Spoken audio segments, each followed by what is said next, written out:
A 19-year-old young woman was found dead in her own apartment. Investigators began investigating and quickly discovered several disturbing facts, but they were unable to solve the case for several years until the truth came out.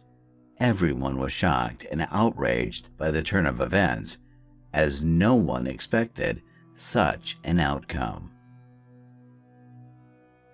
Nona Dirksmeyer was born on December 26, 1985, in Russellville, Arkansas.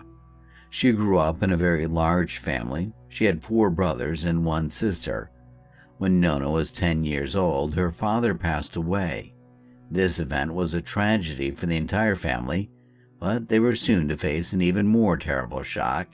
Sometime later, the young woman confessed to her mother that her father had repeatedly subjected her to violence. She was afraid to speak up while he was alive, and her confession was a real shock to her mother. The woman had no idea what her husband was capable of. Despite such a tragic experience, Nona found the strength to move on and later decided to help other young women who had become victims of similar crimes. For this, she joined a volunteer organization where she provided support to children in need. During her school years, Nona began dating a guy named Kevin Jones. The young woman also took part in beauty contests, achieving significant success in this field. Nona won several local contests, which allowed her to compete for the title of Miss Arkansas. In addition, the young woman actively participated in the life of the local church and sang in the choir.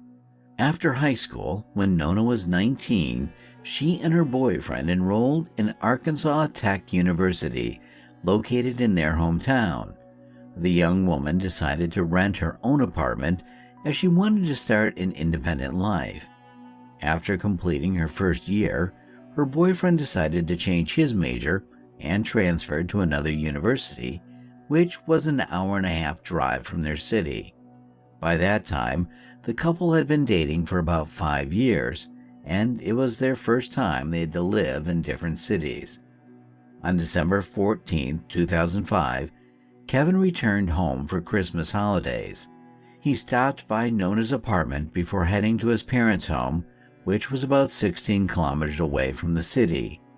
The next day, both of them had plans. Nona had to take her last 2 exams and also meet with a young woman from the volunteer organization. Kevin was going to take his mom, who worked as a librarian, to a school event. On the morning of December 15th, at around 9 a.m., Nona sent a message to Kevin wishing him a good day. He was waiting for Nona to call him after her exams and let him know how they went, but she wasn't answering his calls or messages, and he began to worry. Around 6 p.m., Kevin took his mother to the school event, but he couldn't shake the thought, why isn't Nona answering her phone all day? Eventually, Kevin decided to call his friend who worked as a pizza delivery guy in the area where Nona's apartment complex was located. Kevin asked him to stop by and check if everything was okay. His friend quickly arrived there and saw that Nona's car was parked in the parking lot, and the lights were on in her apartment, but nobody was answering the door. He told Kevin about this, and then Kevin told his mother that he was worried about his girlfriend and wanted to go to her apartment to check if everything was okay. The woman agreed, and they went to the apartment complex together. Kevin's friend was waiting for them there, and all 3 of them started knocking on the door, but there was still no answer. Kevin had a key, but he left it at home that day because he didn't plan on stopping by Nona's. A few minutes later, Kevin and his friend tried to open the front door because they thought something bad might have happened to Nona, but they couldn't get in. Then Kevin remembered that there were sliding glass doors in the back of the apartment. Approaching them, he immediately noticed something strange. Nona took her safety seriously, so every time she was home alone, she put a special removable grill on the back glass door. They are mainly used against burglars. They are easy to install and remove from inside the house, but it's extremely difficult to do so from the outside. But this time, there was no grill, and the doors themselves were unlocked. Once inside the apartment, they immediately noticed blood on the blinds, and a shocking sight awaited them in the bedroom. Nona was lying face down in a pool of blood, wearing nothing but socks. Kevin rushed to her and tried to lift her, but immediately realized she was dead. Meanwhile, his mother called the police. Investigators arrived at the apartment and began examining the crime scene. They immediately suspected that the victim had been struck multiple times on the head with a table lamp that was found on the floor. They also discovered a bloody fingerprint on the lamp, which they believed may have been left by the killer. Next to the victim's body, they found her phone with the battery removed. On the bedside table, investigators found an empty condom wrapper. After examining all the doors and windows, they found no signs of forced entry. Medical examiners studied the victim's body and confirmed that the table lamp had been used as a weapon, with the metal base of the lamp matching the victim's head injuries. In addition, the victim had multiple knife wounds. According to the pathologist, the victim had died between 10:30 a.m. and 1 p.m., and there were no signs of violence, which puzzled the detectives, considering that the victim was found without clothing. They first suspected a sexual motive for the crime. However, experts suggested that the perpetrator may have used a condom, the wrapper of which was found in the apartment, making it practically impossible to determine the presence of sexual violence. In the end, the police had no evidence, but one interesting detail emerged. The crime scene was not thoroughly examined, with investigators failing to collect blood samples from the blinds on the back door or search for shoe prints in the apartment, which could have been used as evidence. Moreover, they didn't even go to the second floor of the apartment.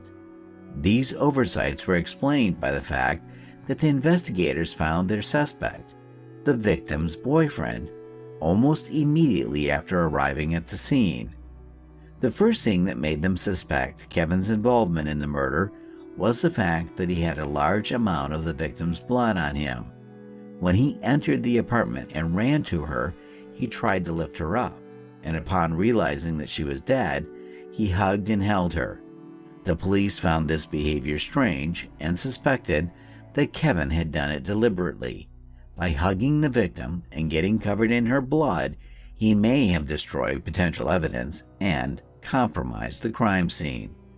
Why it would be difficult for investigators to prove his guilt, for example, if Kevin's clothes or nails were found with the victim's blood, it could easily be explained that he hugged the victim after discovering her body.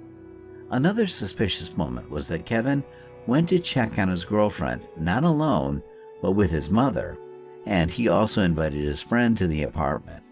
Investigators believed that this way he secured two witnesses who found the body with him and saw him covered in blood.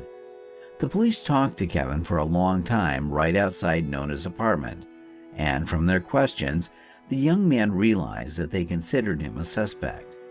Then he said something that made the investigators even more convinced that he was the killer. Understanding that he was suspected, Kevin began arguing with the investigators and mentioned that he constantly watches Law and Order and knows that they are trying to make him guilty. These words also seemed strange to the police. In addition, they found out that the key to Nona's apartment was only with 3 people: the girlfriend herself, her mother, and Kevin. Considering that no signs of breaking in were found, they assumed that the guy used his copy of the key to enter the apartment. Kevin was taken to the police station for interrogation. For several hours, he told his version of events that day and insisted that he had nothing to do with the murder. In turn, investigators directly accused him of this and urged him to confess. During the interrogation, another fact emerged that the police considered strange. Around 4 p.m., After numerous attempts to call his girlfriend, Kevin sent a message, "Are you alive?"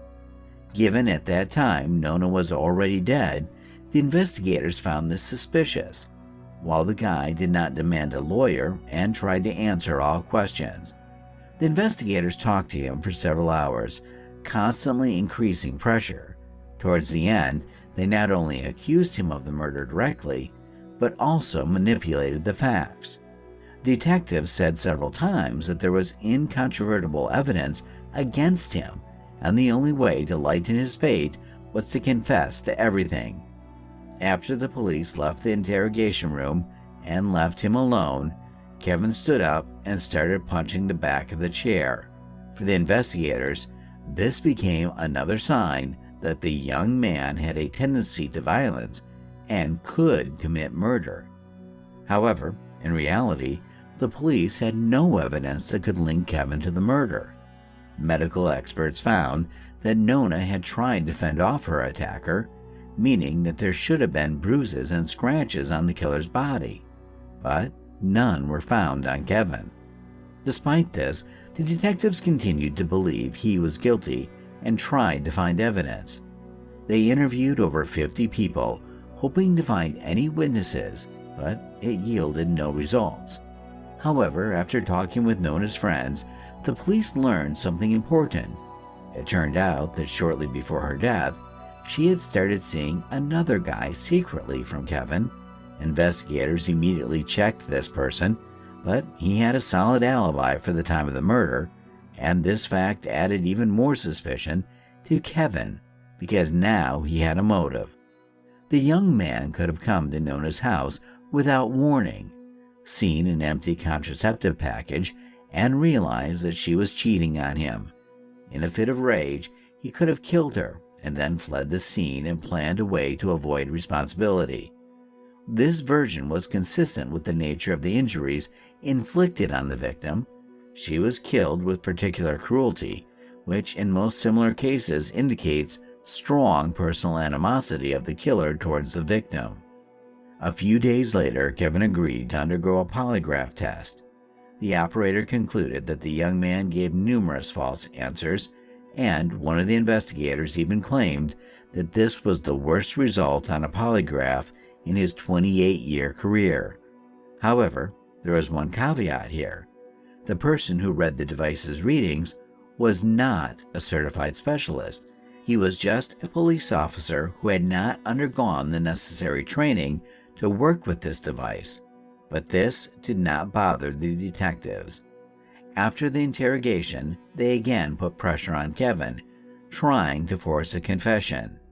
They claimed that all his acquaintances and relatives already knew that he killed Nona. The police really told everyone that Kevin's guilt was practically proven and that he would soon be arrested. They convinced the victim's parents that he was the one who killed their daughter, although they refused to believe it until the end. The day before the funeral, a farewell ceremony was supposed to take place in the church, and Kevin had been helping to organize it since early in the morning. Later on, detectives called him in for questioning again, promising to release him before the start of the ceremony. In the end, Kevin spent 7 hours at the police station and missed the ceremony. Nobody present knew he was being questioned, so many assumed that Kevin didn't show up due to guilt over what had happened. Nona's parents didn't even want him to come to the funeral, as investigators had already convinced them of his involvement in the murder, but Kevin still came and sat far away from her relatives. By that time, experts had finished examining the evidence that the police had taken from the victim's apartment. Upon inspecting the light bulb and the desk lamp, they found a fingerprint that belonged to Kevin. It had been left by Nona's blood, which indicated that the fingerprint could only have been made during or after the murder. This became the only available evidence for the investigators, but they continued to dig under Kevin for several more months, hoping to find more evidence. They were unable to do so, and on March 31, 2006, they decided to try to obtain a conviction with the available evidence. The young man was arrested and charged with murder. At that time, many residents still believed that he was guilty, so Kevin's lawyers first requested a change of venue to another district. They were concerned that the jurors might be negatively predisposed against their client and render a guilty verdict without sufficient evidence. This request was granted, and the trial began in another city. The defense called a witness who provided Kevin with a solid alibi. A plumber had come to his parents' house that morning and saw him there around 10:30 a.m. The prosecution insisted that Kevin could have had time to go to Nona's and commit the murder, as, according to medical experts, she had died between 10:30 a.m. and 1 p.m. They also presented an interesting fact. Kevin's phone had been turned off between 10:30 a.m. and 12 p.m. This time frame coincided with the time of the victim's murder. Furthermore, data from Kevin's phone showed that he only started calling his girlfriend at 4:30 p.m., although during questioning, he claimed that he had been trying to contact her all day. However, at that time, the young man may have meant not only calls but also messages. Lawyers presented two more witnesses whose testimony disproved the possibility of Kevin committing the murder. One of them was Kevin's grandmother. She said that on that day she saw her grandson near the gas station and gave him some money to have a snack at a cafe. Another witness saw the guy between 12:30 and 1 p.m. near the restaurant, and the establishment's cameras recorded him having lunch. Thus, the young man simply could not have committed the murder and returned back in time. Lawyers also challenged the fact that Kevin could have left a bloody fingerprint on the lamp during the murder. In that case, by the time the body was discovered, the blood should have dried up, and the experts who came to the apartment that evening wrote in the report that the bloody fingerprint was slightly damp, confirming that Kevin could have left it accidentally when he found Nona's body with his mother and friend. But that's not all. It turned out that based on the table lamp, which was used to hit the victim, fingerprints were also found, but they did not belong to Kevin, and checking them against the databases did not yield any results. Lawyers insisted that these fingerprints belonged to the real killer. Lawyers also pointed out that the police did a very poor job from the first minutes. They did not inspect the entire apartment, which could have missed many potential clues. At the trial, a medical expert who examined the victim's body spoke, and here an interesting statement awaited all participants in the process. He determined that after death, the victim's body lay on her back for some time, after which she was turned face down. This could indicate that the young woman was still subjected to violence. The expert confirmed that he did not find any direct signs of this, but added that he could not rule out such a scenario. Finally, lawyers presented the main trump card. According to the official statement of the prosecution, no fingerprints or DNA were found on the empty contraceptive package found next to the victim's body, but lawyers ordered a retest, and this time the experts found male DNA. The analysis showed that it did not belong to Kevin, and checking it against the databases did not yield any results. The trial lasted over a year, but in July 2007, the jury delivered its verdict. They found Kevin not guilty of the murder of Nona due to lack of evidence. For the victim's relatives, who had believed him to be the killer from the first weeks, this decision was a shock. They continued to believe that Kevin was responsible for her death, and now he had managed to avoid punishment. Despite their client being acquitted, the legal team promised to continue working on the case and find the real killer. Considering that the police were fixated on Kevin, no one expected them to finally do their job properly. The first thing the lawyers did was to get the DNA from the contraceptive packaging compared to all the men who knew Nona.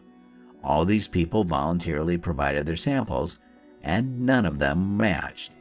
This went on for 2 months until something unexpected happened in September 2007. The police arrested a man named Gary Dunn for robbery, and that's when things got interesting. Firstly, this man had already been convicted for attacking another woman. Secondly, he lived in the same residential complex as Nona.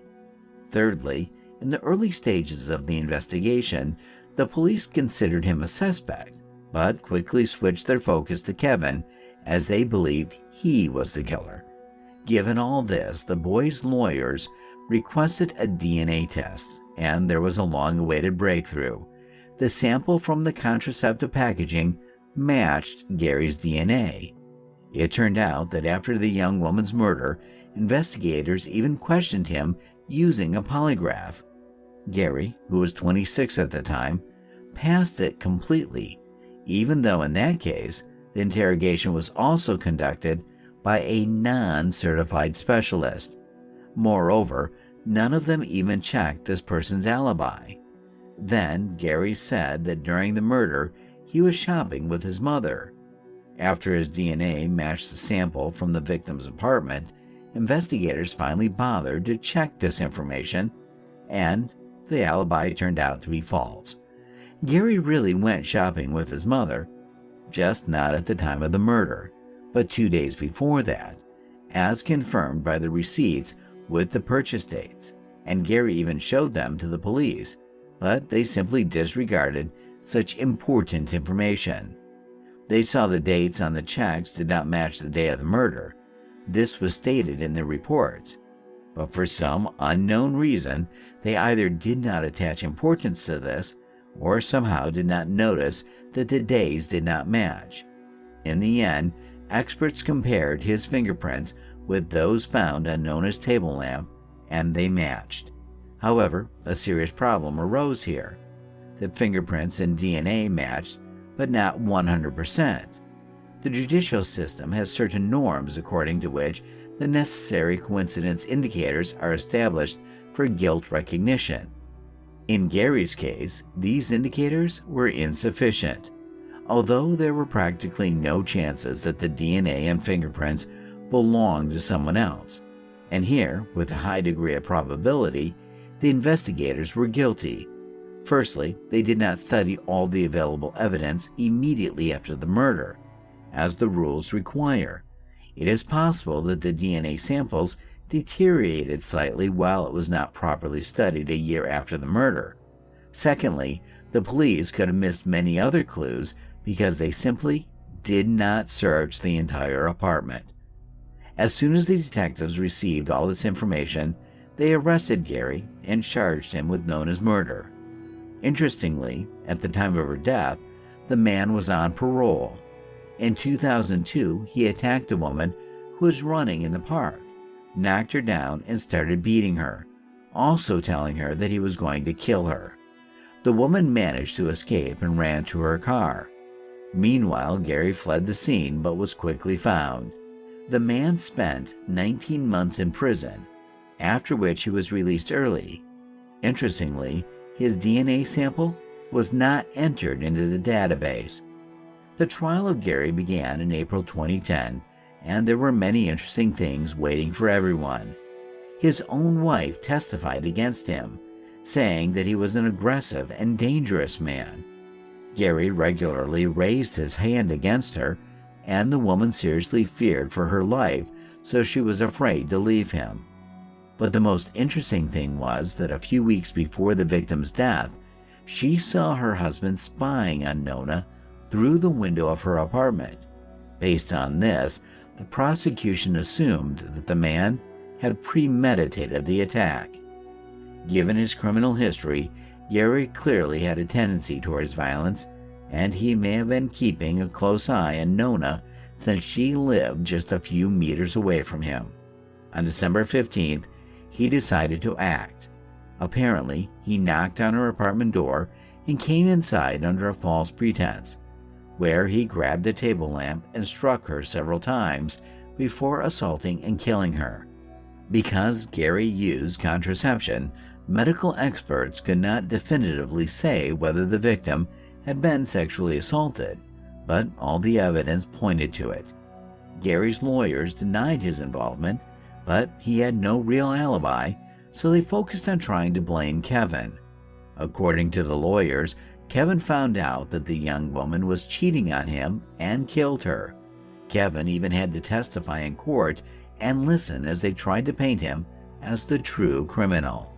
Unfortunately, the prosecution could not use Gary's fingerprints or DNA as evidence, even though the match was practically undeniable. As a result, the jury could not come to a unanimous decision, and the trial was declared a mistrial. A new trial was not far behind, and its key difference was that a woman who Gary had nearly killed in 2002 testified in court. She told how the man had attacked her and how she barely managed to escape. But despite this, the second trial also ended in nothing, as the jurors did not reach a consensus. Consequently, Gary Dunn walked free as a free man, although his guilt was practically obvious. But a few years later, he did earn himself a prison sentence. In 2018, when Gary was 39, he committed 2 separate crimes in one day. First, he attempted to kidnap a woman from a church parking lot, but she managed to fight him off. A few hours later, Gary stripped down in front of another woman in a mall parking lot and was soon arrested. Given his criminal history and the fact that he is practically a killer of Nona, the court decided to sentence him to the maximum term. Gary received 15 years in prison for these 2 incidents, and he is serving his sentence to this day. Despite having the right to petition for early release, authorities are unlikely to grant Gary such an opportunity. Additionally, they have the right to accuse him of Nona's murder for the 3rd time, but they're not rushing to do so. The likelihood of the new trial ending in the same way as the previous 2 is very high, so investigators are trying to gather more evidence and prepare a stronger case against Gary. As for Kevin, after everything that happened, he pursued a study of law, and in 2011, he sued 2 police officers from the authorities of Russellville and Gary Dunn. He claimed that they were trying to pin someone else's crime on him, ignoring many clues and refusing to do their job properly. During the preparation for the trial, Kevin found out that, in fact, Gary's polygraph test results also showed lies, but investigators still did not consider him a suspect. Unfortunately, his lawsuit was dismissed due to the statute of limitations. As a result, negligent police officers did not face any consequences for letting the real killer roam free for years, and may be there again in a few years. They will also not be punished for the fact that all acquaintances and relatives of Nona believed for years that Kevin was the murderer. Only a few years ago, her parents stopped believing this and restored their relationship with him. Now, Kevin works as a lawyer and strives to help those who suffer from police negligence or unprofessionalism. Share your opinion about this story in the comments, and don't forget to like this video if you enjoyed it. Thank you for watching.